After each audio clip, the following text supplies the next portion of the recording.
네, 오늘은 지난 시간에 계속해서 이어서 제사장 직분의 위임, 제사장 들을 위임하고 이제 세우는 과정들에 대해서 함께 나누고 있습니다. 29장 출애굽기 29장 1절부터 이제 9절까지 말씀, 지난주에 함께 나눴던 말씀에 뒤이어서 구체적으로 제사장들을 위임하는 과정들이 어떻게 진행되고 있는지 그 모습들에 대하여서 세세하게 설명을 해주고 있는 장면이 바로 오늘 본문의 장면입니다. 오늘 본문을 쭉 읽다 보면요, 어려운 단어들 혹은 헷갈리는 단어들이 계속해서 반복되고 있습니다. 뭐 어디에는 뭐 번제라는 제사의 명칭이 나오고 또 그 번제를 드리라고 했는데 이게 또 향기로운 냄새는 여호와께 드리는 화제니라 이렇게 얘기를 하고 있고요. 또 어떤 때는 뭐 요제로 흔들어 드린 요제로 드릴지니 또 어느 본문에는 또 거제로 드릴지니 이렇게 이어지고 있습니다. 우리가 성경을 보면서 이제 성경 통독을 하면서 딱 처음으로 브레이크가 걸리는 가로막히는 성경이 있는데요. 그것이 어딘지 아십니까? 레위기입니다. 레위기.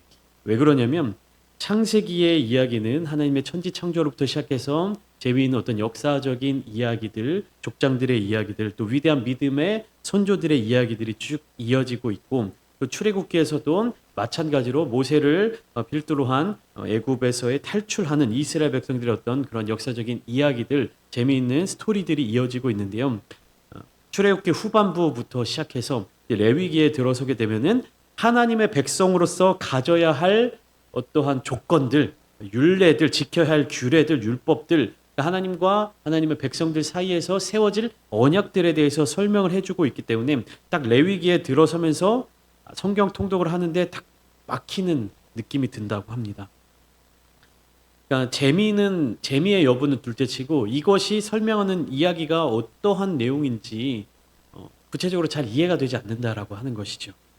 그래서 오늘 대제사장의 위임식에는요, 여러 가지 제사의 모습들이 등장하고 있습니다. 근데 그 제사의 모습들이 구체적으로 이게 어떤 제사인지, 어떻게 행해지는 제사인지, 어떤 목적을 가지고 드려지는 제사인지, 혹은 제사의 형태인지, 제사의 방법인지, 이것도 우리가 구분해서 알지 못하면 오늘 본문의 어떤 이해가 절반으로 떨어질 수밖에 없다는 것입니다. 구약시대에 하나님께서 이스라엘 백성들에게 가르쳐 주시는 제사의 종류에는요, 제사의 종류에는 5가지가 있습니다. 뭐가 있습니까? 첫 번째, 번제가 있습니다. 그리고 두 번째, 소제가 있습니다. 세 번째는요, 화목제가 있고요. 네 번째는 속제제가 있고, 다섯 번째, 속번제가 있습니다. 순서는 다를 수 있지만 이렇게 5가지 제사의 종류들이 있습니다. 먼저 번제는 무엇이냐면요. 우리가 레위기 본문으로 나눌 때 더 자세하게 설명을 드리겠지만 지금 간단하게 말씀드리면 번제는 짐승을 불에 태워서 하나님께 드리는 제사입니다. 불에 태워 드리는 제사가 번제입니다. 그리고 소제는 무엇입니까? 곡식을 가루로 잘게 쪼개서 거기에 기름을 더하고 유향을 더해서 하나님께 올려드리는 제물이 소제입니다. 그러니까 재료가 곡식인 경우 가루로 만들어서 드리는 게 소제이고요. 화목제는 무엇입니까? 말 그대로 하나님과의 관계에 있어서 화목하게 하는,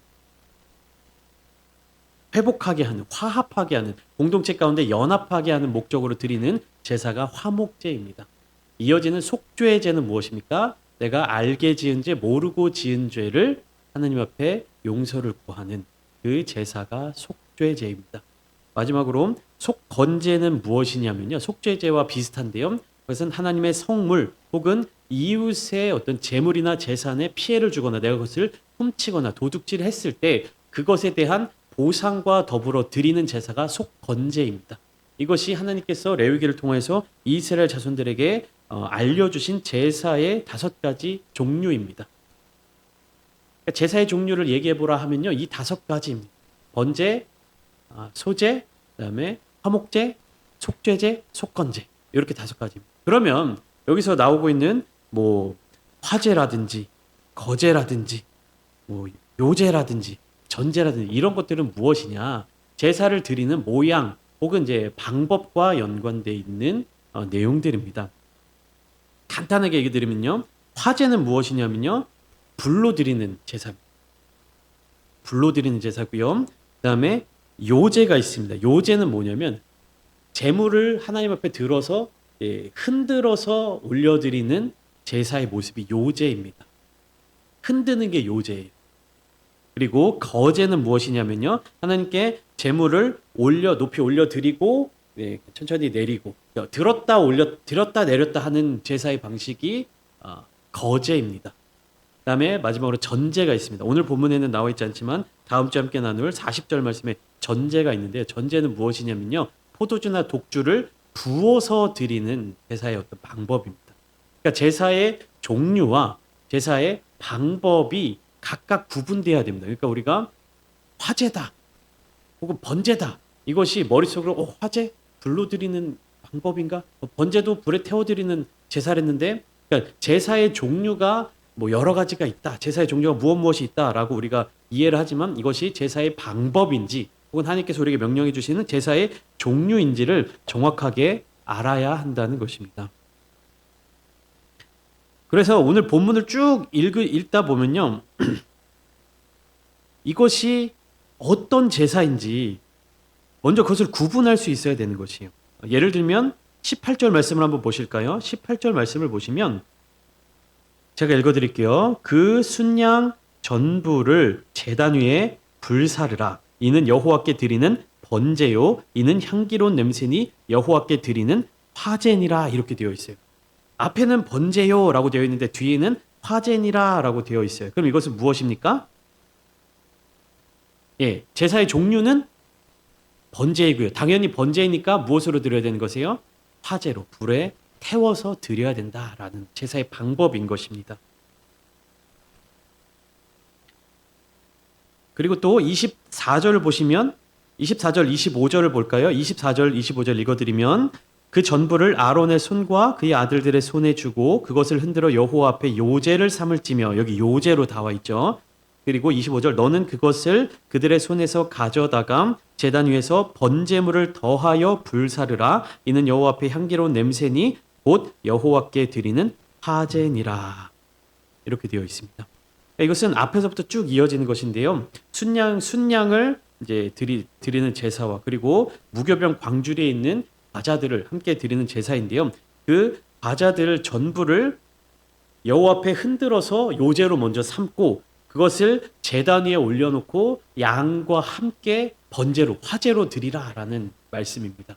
이것이 이해가 되세요?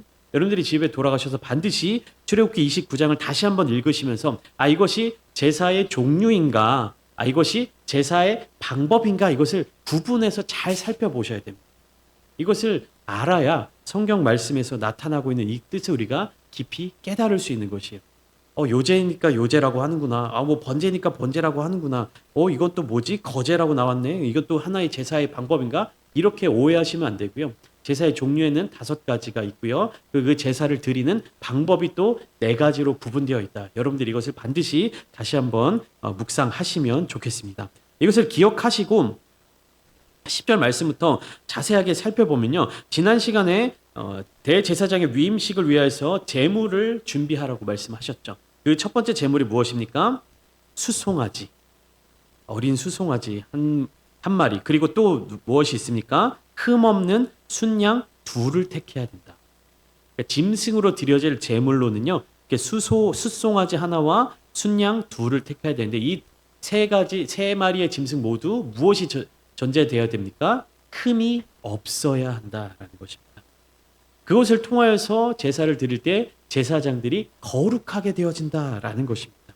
그리고 더불어서 무교병과 기름 섞인 무교 과자와 기름 바른 무교 전병을 고운 밀가루로 만들어서 또 제물로 준비해야 했습니다. 굉장히 이 모든 제사장들의 위임식에 쓰여지는 제물들도 그렇고요. 제사의 모든 과정들이 굉장히 어렵습니다. 복잡합니다. 왜 이러한 제사의 진행 과정들이 어려운가? 왜 이러한 제사의 내용들이 복잡한가를 설교 마지막 결론부에 함께 나눌 텐데요. 10절 말씀부터 볼까요? 너는 수송아지를 회막 앞으로 끌어오고 아론과 그의 아들들은 그 송아지 머리에 안수할지며 라고 시작되고 있습니다. 너는 누구입니까? 여기서 하나님께서 말씀하시는 대상인 모세입니다. 모세가 수송아지를 회막 앞으로 끌어오고 아론과 그의 아들들이 송아지 머리에 안수하라고 하나님께서 말씀하십니다. 여기에서 나오는 안수는요, 우리가 오늘날 행하는 교회 내에서 행하는 안수와는 다른 개념입니다. 오늘날 우리가 기도하면서 우리 목사님, 장로님께서 여러분들 머리 위에 손을 얹고 안수하고 안수 기도해 주실 때 그 의미는 무엇입니까? 하나님께서 주신 능력, 하나님께서 주신 복, 또 하나님의 그 뜻과 하나님의 말씀과 하나님의 그 마음을 전달하는 통로로서 머리 위에 손을 얹고 혹은 몸의 신체 부위에 손을 얹고 기도하는 것이 안수 기도이죠. 근데 이 본문 10절에 나오는 아론과 그의 아들들, 즉 제사장들이 짐승의 머리에 손을 얹고 안수하는 것은요, 그 짐승을 축복하거나 그 짐승을 위한 어떤 기도를 하는 목적에 있는 것이 아닙니다. 여기에서 나오는 안수는 무엇이냐면요, 제사장들이 가지고 있는 죄를 이 짐승에게 전가하는 겁니다. 죄를 옮기는 거예요. 나에게 있는 죄를 이 짐승에게로 옮깁니다 하는 그 과정의 어떤 표현으로서 짐승의 머리 위에 안수하는 것입니다. 그렇게 해서 아론과 그의 아들들이 그 송아지 머리에 안수를 하게 되면 어떤 일이 발생하는 겁니까? 그들 가운데 있는 죄가 이 송아지에게, 흠 없는 송아지에게 옮겨가게 되는 것이에요. 그러면 이 흠 없는 송아지가 어떤 송아지로 바뀌게 되는 것입니까? 죄를 가진 송아지로 바뀌게 되는 것이. 그렇게 될 때 11절 말씀, 너는 회막문 여호와 앞에서 그 송아지를 잡고, 그러니까 죽여라라는 것입니다. 죄를 옮겨진, 죄를 짊어진 송아지를 죽이고, 12절, 그 피를 네 손가락으로 제단 뿔들에 바르고 그 피 전부를 제단 밑에 쏟아라. 이 피에 우리가 주목을 해서 살펴봐야 됩니다. 그러니까 첫 번째, 송아지의 피를 처리하는 방법과 두 번째, 순양의 피를 처리하는 방법과 세 번째, 위임식에 쓸 순양의 피를 처리하는 방법들이 다 달라요. 그것들을 하나님께서 구체적으로 다 설명해 주고 계시는 것을 우리가 볼 수가 있습니다. 그래서 그 송아지의 피를 제단 뿔들에 바르고 그리고 그 남은 피 전부를 제단 밑에 쏟아 놓아야 합니다. 피들을 다 뺀 후에는 어떻게 되는 겁니까? 내장에 덮인 모든 기름과 간 위에 있는 꺼풀과 두 콩팥과 그 위에 기름을 가져다가 제단 위에 불살라야 합니다. 그리고 나머지 수소의 고기와 가죽과 똥은 진 밖에서 불살라야 되는 것입니다. 여기에 13절과 14절에 둘 다 불사르라는 명령이 나와 있어요. 근데 13절에 나와 있는 불사른 것은 어떠한 의미입니까?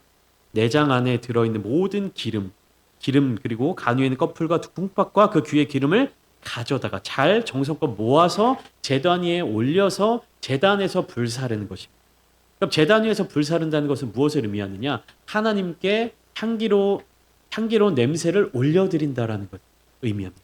하나님께 드려지는 것을 의미하는 것이. 그리고 14절에 나와 있는 수소의 고기와 가죽과 똥을 진 밖에서 불사르라는 얘기는 무엇이냐면요, 쉽게 말해서 쓸모없는 부위들을 가져다가 버리라는 것입니다. 자, 이 과정들이 여러분들 머릿속에서 잘 그려보셔야 됩니다. 흠 없는 송아지를 데려다가 거기 머리 안수에서 죄를 전가시키고 그 송아지를 죽이고 어떻게 처리하는 겁니까? 내장에 있는 모든 기름들은 꺼내서 하나님 앞에 올려드리고 나머지 고기와 가죽과 똥과 나머지 것들은 어떻게 하는 겁니까? 버리라는 겁니다. 이것이 하나님께서 세워주시는 거룩하게 하는 과정이에요. 우리가 생각할 때 소의 어떤 고기들 우리가 다 먹을 수 있지 않을까? 양식으로 쓸 수 있지 않을까? 소 한 마리면은 수많은 사람들이 먹을 수 있는 양식인데 그리고 소의 가죽으로 우리가 무엇인가 좋은 어떤 재료로서 쓸 수 있지 않을까라는 생각을 할 수 있습니다. 그러나 하나님께서 명령하시는 이 과정, 제사장을 거룩하게 하는 그 위임식에서 사용되는 송아지의 처분은요, 사람의 생각과 사람의 어떠한 기준으로 처리할 수 있는 것이 아니에요. 하나님께서 명령하시는 대로 행해야 된다는 것입니다. 우리가 판단할 때 이것은 쓸모가 있어, 우리가 판단할 때 이것은 불필요한 것이야, 이렇게 정의를 내리고 그렇게 행하는 것이 아니라 무엇입니까? 하나님께서 명령하시는 그대로 행해야 된다는 것입니다. 이것이 무엇이라고 하면 14절을 보면 이는 속죄제니라. 알게 지은 죄, 모르고 지은 죄 모든 것들을 다 사함받는, 하나님 앞에 용서를 구하고 회개하고 하나님께 용서를 받는 바로 그 속죄제로 드려지는 제물로 송아지를 드린다라는 것입니다. 그리고 이어서 15절부터 18절까지 보면 다른 순양 한 마리에 대한 제사의 기록이 나와 있습니다. 여기도 마찬가지로 15절을 보면요, 아론과 그의 아들들은요 순양의 머리 위에 안수하도록 하나님께서 명령하십니다. 그리고 이 순양을 잡고 이 순양을 죽이고 그 피를 가져다가 마찬가지로 이번에는 제단 위에 주위에 뿌리고 그 순양의 각을 뜨고 장부와 다리는 씻어 각을 뜬 고기와 그 머리와 함께 두고 그 순양 전부를 18절입니다. 제단 위에 불사르라. 여기서도 불사르라 라고 명령하고 있는데 이것은 무엇입니까? 하나님 앞에 드리는 번제입니다. 그리고 이것이 무엇으로 하나님께 올려드려지냐면 향기로운 냄새로 하나님께 올려드려진다. 향기로운 냄새로 올려드려져야 한다는 것이죠. 성경 말씀 속에서는 향기로운 냄새에 대한 이야기들이 몇 가지 나옵니다. 그리고 오늘날 우리가 이야기를 하면서요, 우리의 기도가 하나님께 올려드리는 향연이다, 뭐 이렇게 얘기하죠. 향기로운 뭐 연기다, 향기로운 냄새다. 우리의 기도가 하나님께 올려드리는 향기로운 냄새다라고 이야기를 합니다. 그것이 결국에는 무엇으로 드려져야 되냐면 하나님께서 받아주시는, 하나님께서 기뻐하시는 제사로서 우리의 기도를 올려드려야 된다라는 의미입니다. 우리가 기도하는 기도가 누구의 기준에 맞추어서 누구의 기준에 합당한 기도가 되어야 된다는 것입니까? 하나님의 기준에 합당한 기도가 되어야 된다는 것이에요. 내가 원하는 기도, 나의 기준에 맞는 기도, 내가 만족할 만한 기도를 올려드려야 되는 것이 아니라 어떤 기준에 따라서, 누구의 기준에 따라서? 하나님의 기준에 따라서 하나님이 명령하시는 대로 하나님께서 받아주시는 아름답게 향기로운 냄새로 받아주실 수 있는 기도를 올려드려야 한다라는 것입니다.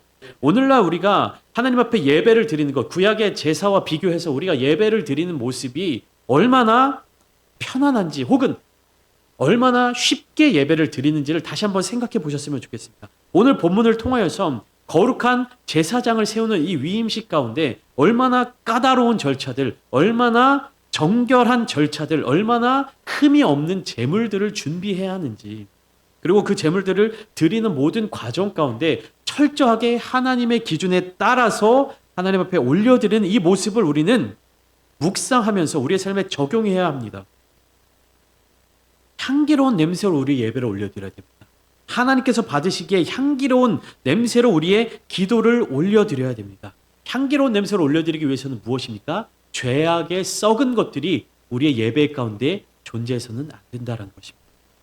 우리의 욕심을 따라서 기도를 드려서도 안 되는 것이고, 정욕을 따라서 하나님 앞에 구해서도 안 되는 것이고요. 하나님 앞에 정결한 것으로, 회개함으로 나아가야 한다라는 것입니다. 세 번째로 다른 순양을 택하여서 아론과 그의 아들들은 마찬가지로 순양의 머리 위에 안수하고 그 순양을 죽입니다. 그리고 그것의 피를 가져다가 아론의 오른쪽 귓뿌리와 그의 아들들의 오른쪽 귓뿌리에 바르고 또 엄지, 오른손 엄지와 오른발 엄지에 바르고 제단 주에 뿌립니다. 그리고 제단 위에 피와 관유를 가져다가 21절에 이 관유는 무엇입니까? 거룩하게 하는 기름입니다. 제단 위에 피와 관유를 가져다가 아론과 그의 옷과 그의 아들들과 그의 아들들의 옷에 뿌릴 때 어떻게 되냐면 아론과 그의 아들들과 그 옷들이 거룩해진다는 것입니다. 어린 양의 피로 말미암아 성결해진다, 깨끗해진다라는 말씀입니다. 그리고 마찬가지로 이 순양 또한 그 꼬리와 내장과 기름과 이 모든 것들을 구분하여서 하나님 앞에 드려야 될 것은 드리고 제사장들이 취할 것들은 취하도록 하나님께서 명령을 하십니다. 이 모든 것들이 다 어떻게 여호와께 드려져야 됩니까? 향기로운 냄새, 아름다운 냄새로 여호와 앞에 드려져야 한다라는 것입니다.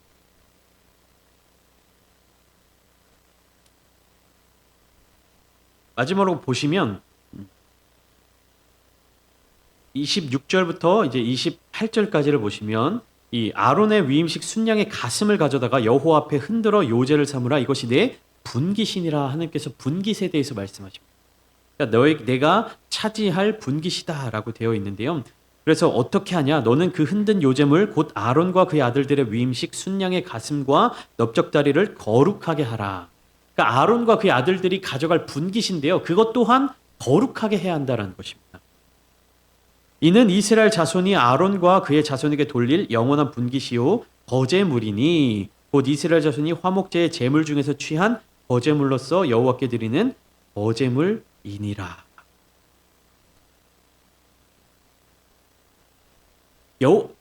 하나님께서 허락해 주시는 분깃입니다. 아론과 그의 아들들에게 돌아갈 분깃인데요. 이것 또한 무엇이냐면요. 하나님께 드려질 제물의 일부인 것입니다. 이스라엘 자손들이 하나님께 드린 그 제사, 그 제물의 일부를 다시금 하나님께서 어떻게 허락하시는 겁니까? 제사장들로 하여금 취할 수 있도록.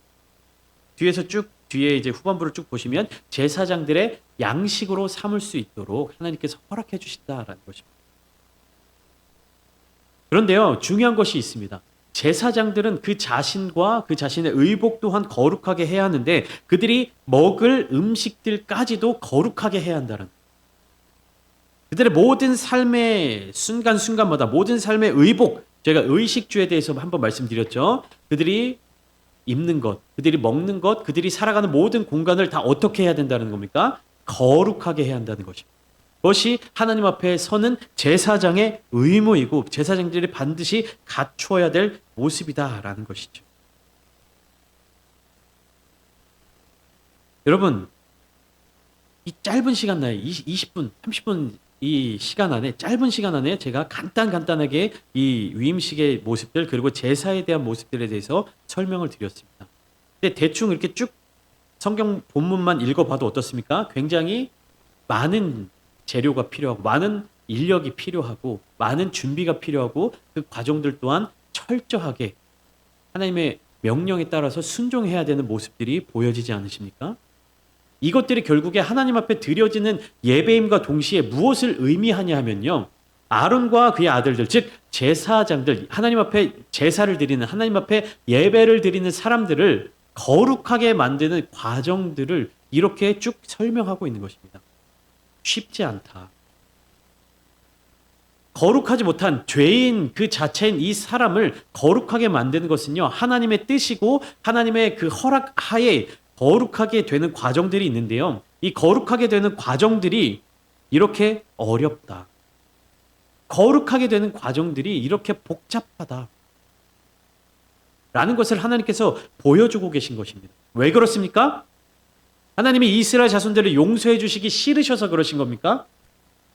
아니죠. 무엇이냐면요. 죄를 사함받고 깨끗해지고 거룩해지는 과정이 이렇게 어려워야 죄를 짓기도 어렵기 때문입니다. 우리 그리스도인들이 가지고 있는 가장 큰 문제 중에 하나가 무엇입니까? 죄 용서가 너무 쉽다라는 거예요. 죄 용서받는 게 너무 쉽다라는 겁니다. 실제적으로 죄 용서는 쉬운 것이 아닙니다. 굉장히 어려운 것이고 가장 큰 대가를 치른 것이 우리의 죄사함이에요. 그런데 오늘날 신앙생활을 하는 우리 그리스도인들은요. 그 죄사함에 대해서 너무 쉽게, 너무 간단하게, 너무 편하게 생각합니다. 내가 하나님 앞에 용서해 주세요. 잘못했습니다. 회개기도 하면 다 죄사함 받을 수 있어. 내가 어떠한 죄를 저질러도 하나님 앞에 나와서 기도하면 하나님이 다 용서해 주실 수 있어. 이렇게 생각하게 되니까 우리는 어떤 모습을 갖습니까? 죄를 짓는 것에 대해서 너무 편안하고 가벼운 마음을 갖게 되는 것이. 내가 이 죄를 저질러도 내가 잠깐 이 죄에 빠져도 어떻게 하면 되니까? 회개하면 되니까. 우리는 우리의 삶에 있어서 신앙생활에 있어서 이 회개를 너무 쉽고 편안하게 받아들이고 있습니다. 그러나 회개는요. 죄 사함을 받는 그 과정은요. 오늘 본문과 같이 굉장히 어렵고 복잡하고 또 큰 대가를 치러야 한다는 것입니다. 이 구약의 제사를요. 하나님께서 예수 그리스도를 우리 가운데 보내주셔서 십자가에 달려 돌아가게 하시고 그 죽음으로써 모든 과정들을 우리에게 이 제사를 구약의 제사를 생각하고 예수 그리스도를 우리의 주로 영접하는 십자가의 그 대속의 죽음을 인정하고 고백하는 것으로 우리에게 그런 기회를 주셨습니다. 그런데요. 그렇게 간략화되고 간편화된 기회라고 해서요. 그 대가가 하찮은 것이 아니에요. 예수 그리스도를 대가로 지불한 죄사함이라니까요. 그냥 흠없는 숫송아지, 흠없는 순양, 흠없는 순염소 이런 짐승과 비교할 수 없는 하나님의 아들이신 예수 그리스도를 대가로 우리는 죄사함을 받았다는 말입니다. 그런데 우리는요, 오늘날 오히려 구약 시대 이 제사보다도 더 쉽게 죄를 저지르고 더 쉽게 회개할 수 있다라는 생각을 가지고 있다는 사실입니다. 우리는 기억해야 합니다. 우리가 죄 사함을 받은 그 대가가 얼마나 큰지, 이 세상 무엇과도 바꿀 수 없는 하나님이신, 하나님의 아들이신 예수 그리스도의 보혈의 피를 대가로 지불한 죄 사함이라는 것입니다. 그렇게 거룩해진 우리가, 그렇게 성결해진 우리가 어떻게 쉽게 다시금 죄에 빠질 수 있습니까?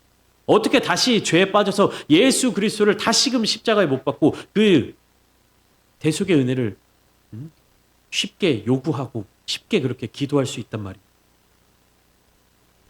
우리는 거룩한 그리스도인들입니다. 하나님 앞에 예배하는 자들이고요. 거룩한 제사와 같은 우리의 믿음의 고백과 이 신앙 고백을 통하여서 예수 그리스도의 보혈의 피로써 죄 사함을 받은 자들입니다. 구약의 오늘 본문 마지막을 보시면요, 이 제사장 위임식에 속죄하는 모든 제사의 기간은요 어떻게 되냐면요, 일주일 동안 매일매일 제단을 위하여서 속죄하여 거룩하게 하라라고 명령하고 있습니다. 그 제단을 위하여서, 그 대제사장을 위하여서 일주일 동안 매일 수송아지 하나씩 속죄제로 하나님 앞에 드렸다라는 것입니다. 37절 말씀을 한번 보실까요? 너는 이래 동안 제단을 위하여 속죄하여 거룩하게 하라. 그리하면 지극히 거룩한 제단이 되리니 제단에 접촉하는 모든 것이 거룩하리라. 오늘날을 살아가는 우리가 이 거룩한 제단과 같은 자들이 되기를 원합니다. 거룩한 제사를 드리는 그리스도인들이 되기를 원합니다. 우리의 죄사함은요 쉽게 받은 것이 아니에요. 우리를 거룩하게 하신 하나님의 그 은혜를 기억하고 그 은혜에 감사하면서 우리가 만나는 사람들, 우리가 함께 예배드리는 사람들, 그 사람들로 하여금 또 거룩한 자들로 하나님께 돌아올 수 있도록 능력을 받고 명령을 받은 그리스도인이라는 사실을 기억하시기를 원합니다. 오늘 드려지는 우리의 기도, 우리가 함께 드리는 이 기도의 자리가 정말로 향기로운 냄새로 올려드리는 기도가 되기를 원합니다. 죄를 회개하고 온전함을 가지고 하나님 앞에 기도함으로 나아가십시오. 우리가 죄와 맞서 싸울 수 있도록 하나님 능력을 부어주시고, 우리가 하나님의 거룩한 백성들로서 살아가는 일에 있어서 부족함이 없도록 하나님 날마다 우리를 지켜주시옵소서. 우리가 죄에 대해서 가볍게 여기지 않게 하여 주시고, 죄 사하는 능력에 대해서 가볍게 여기지 않게 하여 주시고, 그 크신 은혜에 대해서 날마다 감사하며 그 크신 대가를 기억함으로 말미암아 우리가 죄를 경계하고 죄를 물리치고 죄를 멀리할 수 있는 진정한 그리스도인들이 되게 하여 주시옵소서. 그렇게 기도하며 나아가시는 거룩한 시간 되시기를 예수님의 이름으로 축원합니다.